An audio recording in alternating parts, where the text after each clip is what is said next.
He could have kept his mouth shut and died with the trick in his head. Instead, he laughed at the silly name they gave it and taught half a platoon to shoot faster than a trained German marksman. It was October 14th, 1944, 6:17, local time. A fog that smelled of seaweed and burning diesel sat low in the Po Valley.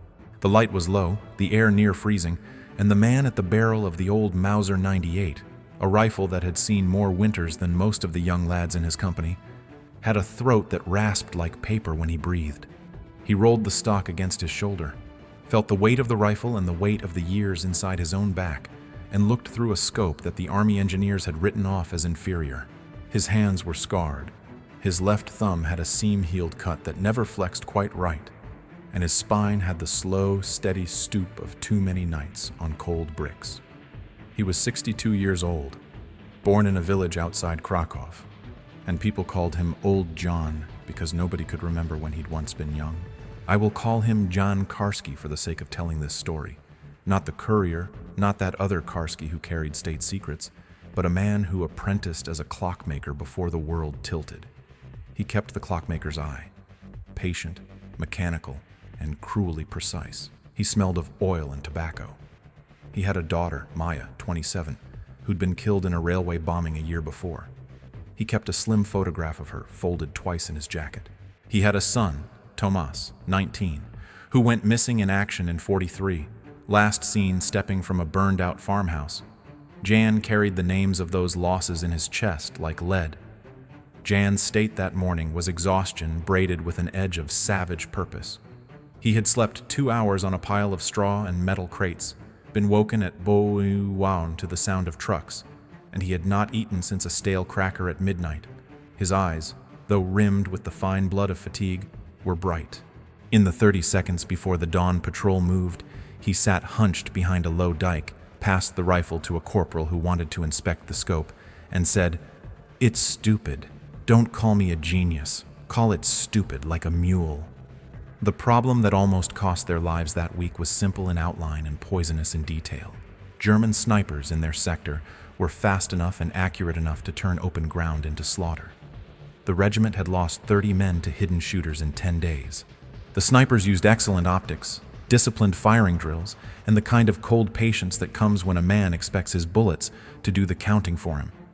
Our forces, ragged, moving, short on proper long-range sights, could not match the Germans in a straight contest of marksmanship. Worse, infantry snipers had to identify, range, and lead moving targets.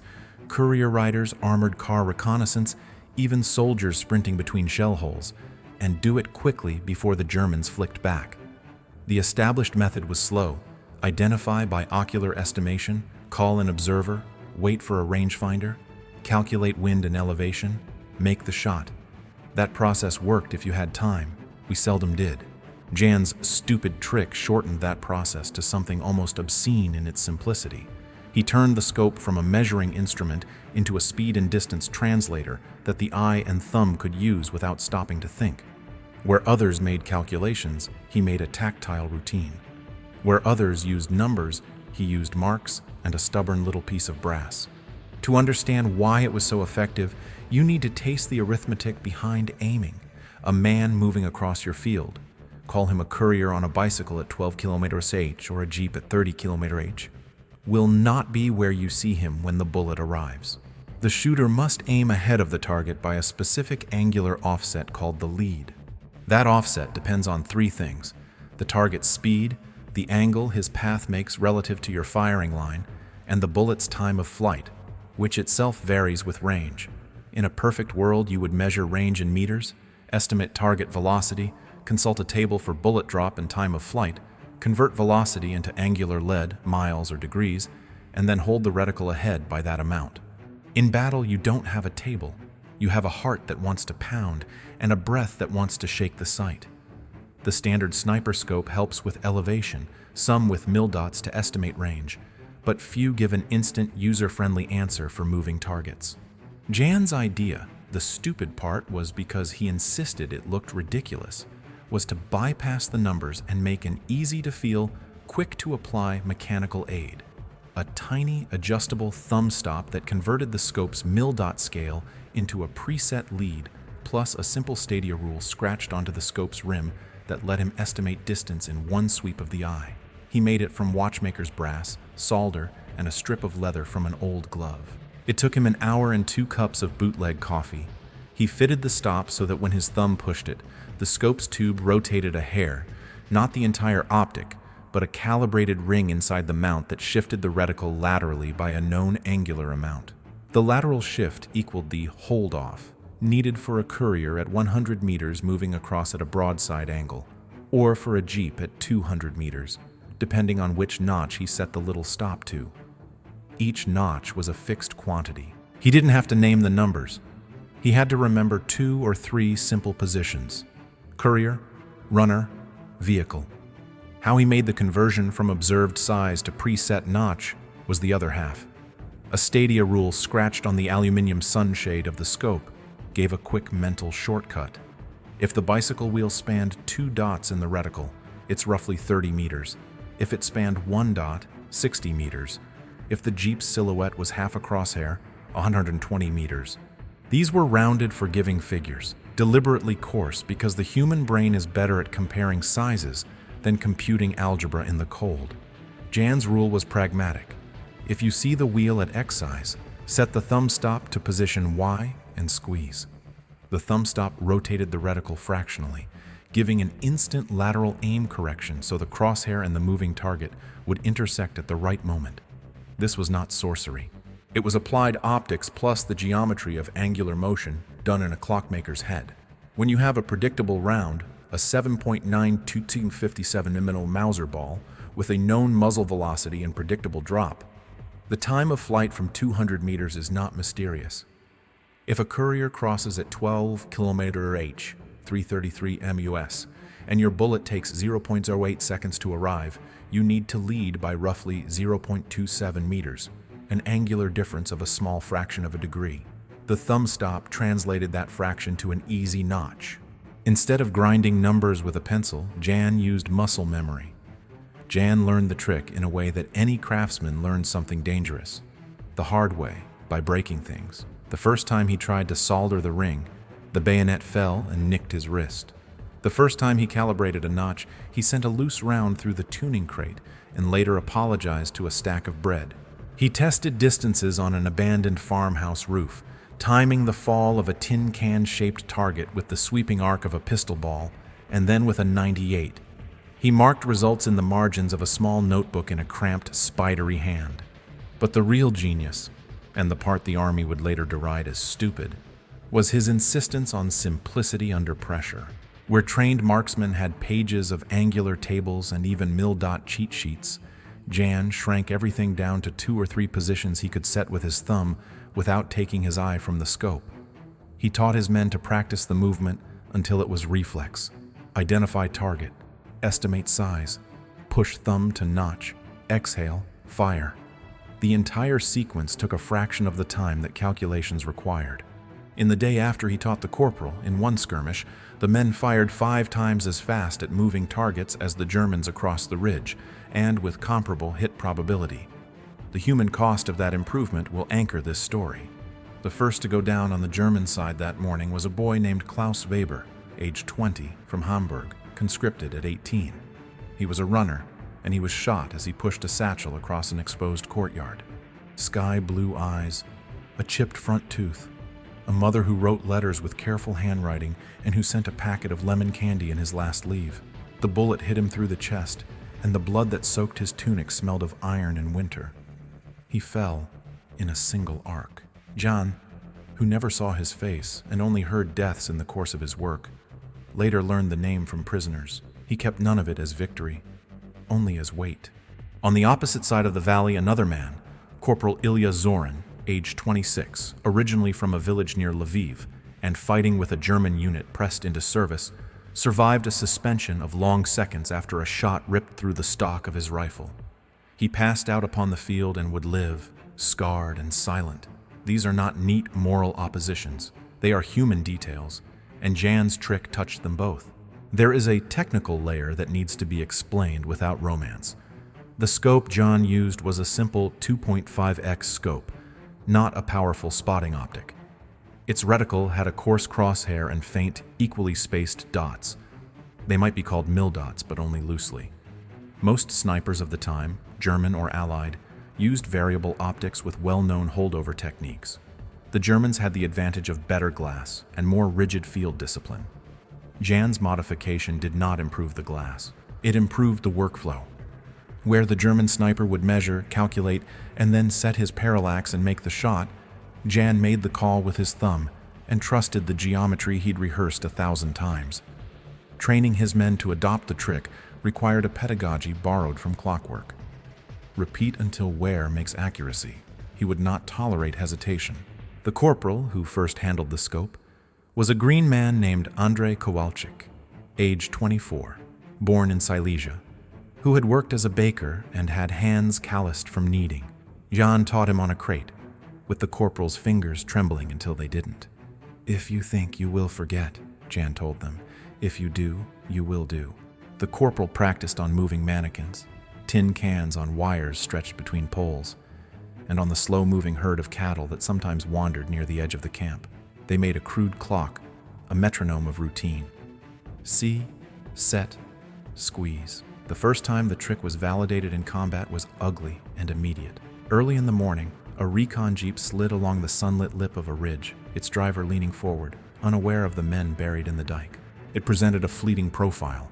Engine noise, a soldier half out the door, a map case glinting. The German spotters had always been faster at that angle, but this time Jan's man, Corporal Kowalczyk, saw the wheel size and set the notch labeled vehicle. He fired. The jeep's front axle unclipped, the vehicle spun, and handwriting on the road, a small messy scatter of canvas and metal, marked where the men had been. In 33 seconds from target appearance to impact, 2 enemy crewmen were dead, and the third not quite pulled from his harness. The speed of the action stunned both sides. Word spread quickly. It was mess room gossip at first. Old Jan's stupid thumbstop. The word stupid stuck because Jan used it himself, laughing in a tailored mixture of pride and shame. He never let the men call it ingenious, only stupid, because he believed that clever things that lived were simple and ugly, and not clever at all. The trick's adoption was pragmatic. Platoons copied the thumbstop and the stadia markings on scopes whenever they could steal or requisition the parts. Engineers at forward supply points, curious and keen, reproduced the ring in brass and fitted it to other scopes. Within 2 weeks, the company had halved the time it took to engage moving targets and raised their survivability numbers in patrols by a similar factor.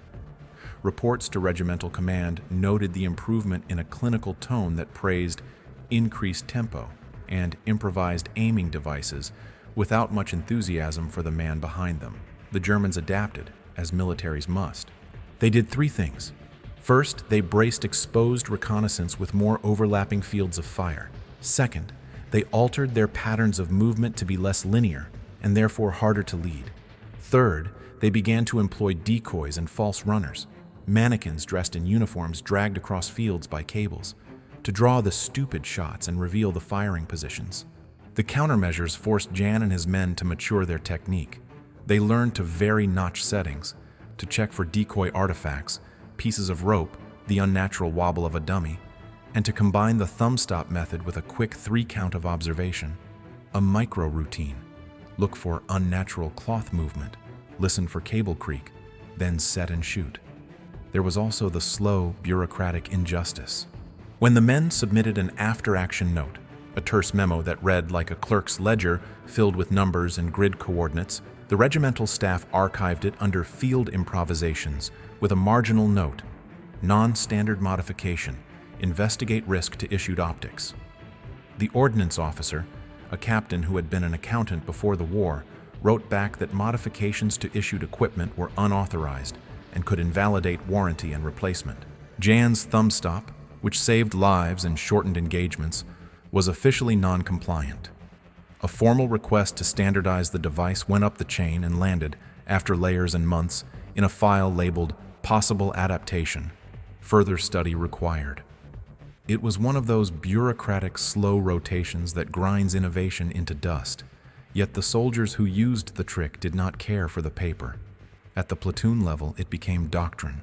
A young woman in a support unit, a radio operator named Helena, age 21, learned the method and adapted it to call in fire for mortars. Estimate target movement, set thumb stop, and send coordinates faster. Her mortar crews started landing rounds quicker on moving supply wagons.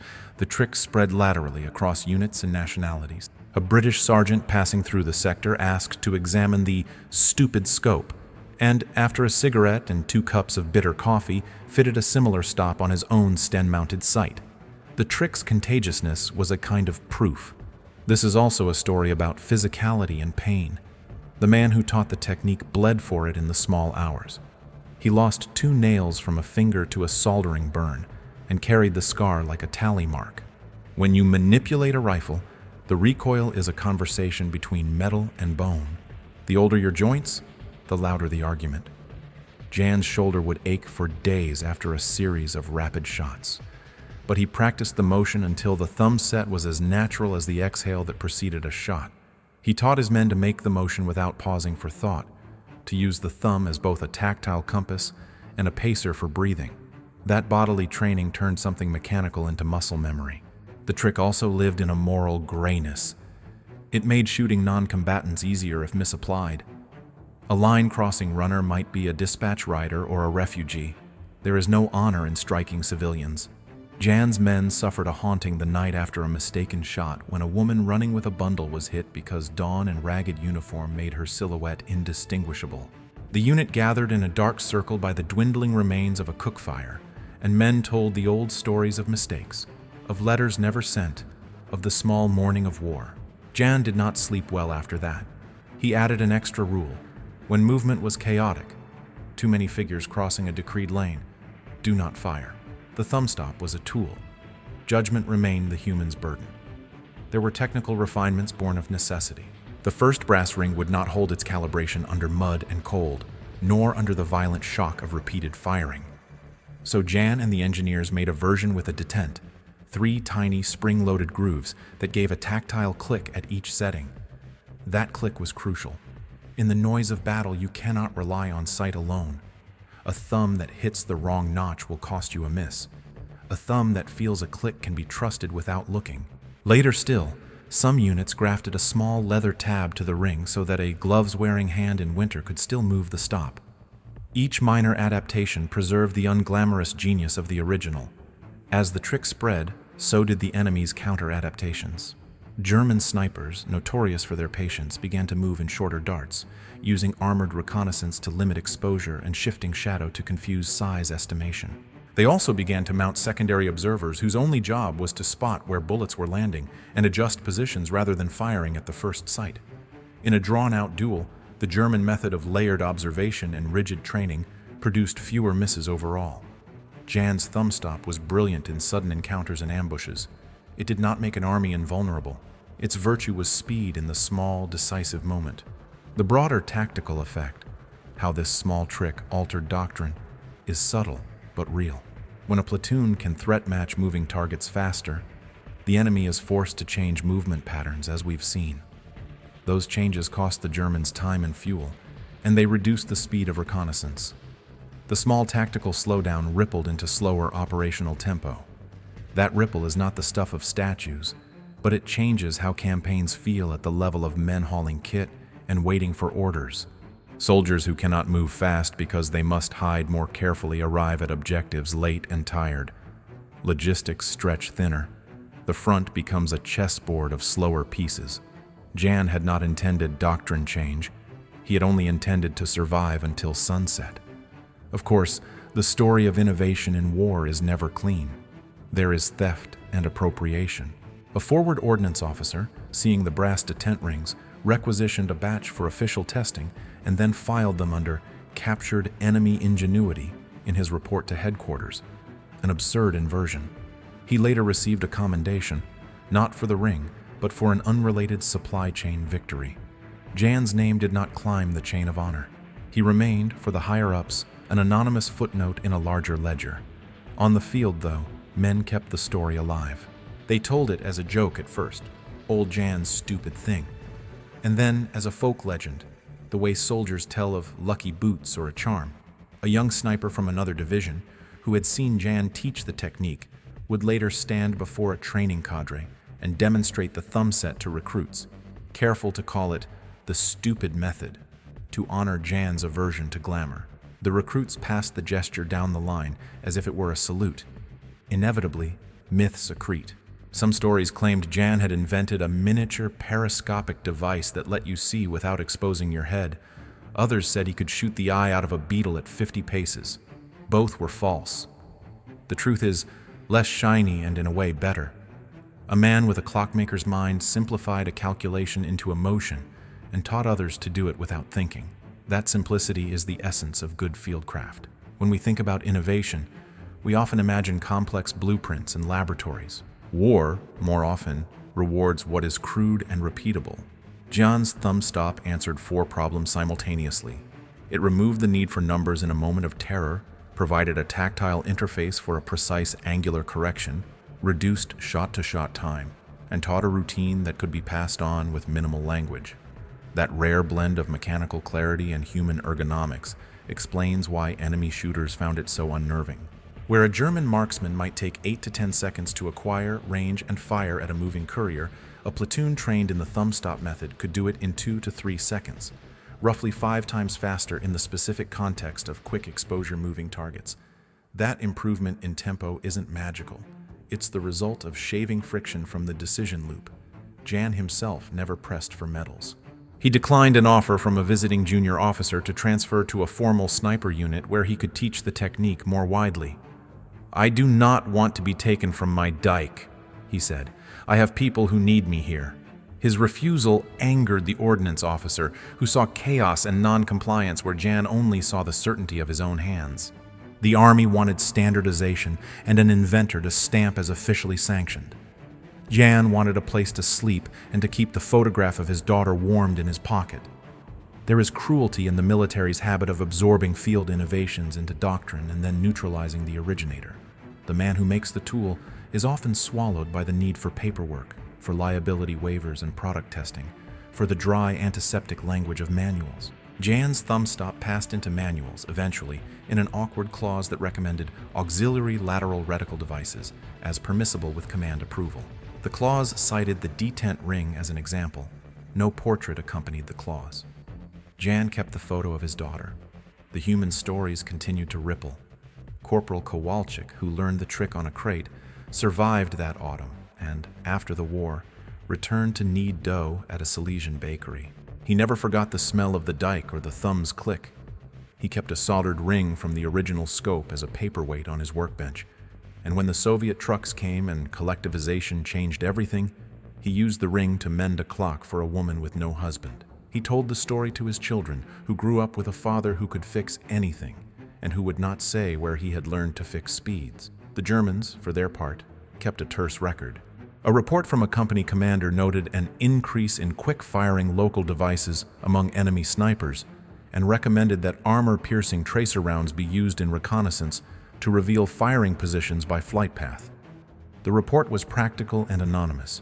A sergeant who argued for increased counter-sniper patrols was rebuffed for the cost. Military bureaucracy, like battle, chooses winners by attrition. There are, inevitably, moments of bitter comedy. The captain from the ordnance office with the accounting past, who had called Jan's modification unauthorized, later used a reproduced ring at a training demonstration. The captain's hands were too white and clean, his movements too slow. He misjudged a simple streaking target and missed. The men laughed and called him Captain Clerk for the joke of it. Jan, when he heard, smiled with a small, shy satisfaction and then spat into the mud. If we follow the trick beyond the valley, we can see an arc of influence common to many wartime hacks. A small idea lowers friction. People take it up because it saves them time and lives. Those who profit most in official terms are not the inventors, but the bureaucracies that manage to file a paper trail. The moral texture is uneven. Lives are saved, some lost, credit is obfuscated, and method spreads by the simplest vector: human imitation. In the last month Jan served with the company, they were ordered to a ridge that overlooked a small river crossing. It was there that the stupid trick faced a final public test. The Germans, aware of increased losses from moving reconnaissance, attempted to send a night crossing using small rubber boats and a cover of smoke. The men in the dike set up listening watches and took positions. At 03:10, the smoke rolled thick, and in it came shapes, dark, furtive, and fast. The thumb-stop method was less useful in near darkness where sight ruled. Jan ordered flank illumination rounds and coordinated with the mortar crew who had learned Helena's quick call adaptation. The crossing failed. Half the boats were driven back. The men cheered in a way that held sorrow inside it. Jan survived the night and lived to see the kind of small peace that is a field after the guns. He kept his thumb-stop in place, and in a letter many years later that never reached command, he wrote to a nephew that the only cleverness in war was to make things easy for the hands that must use them.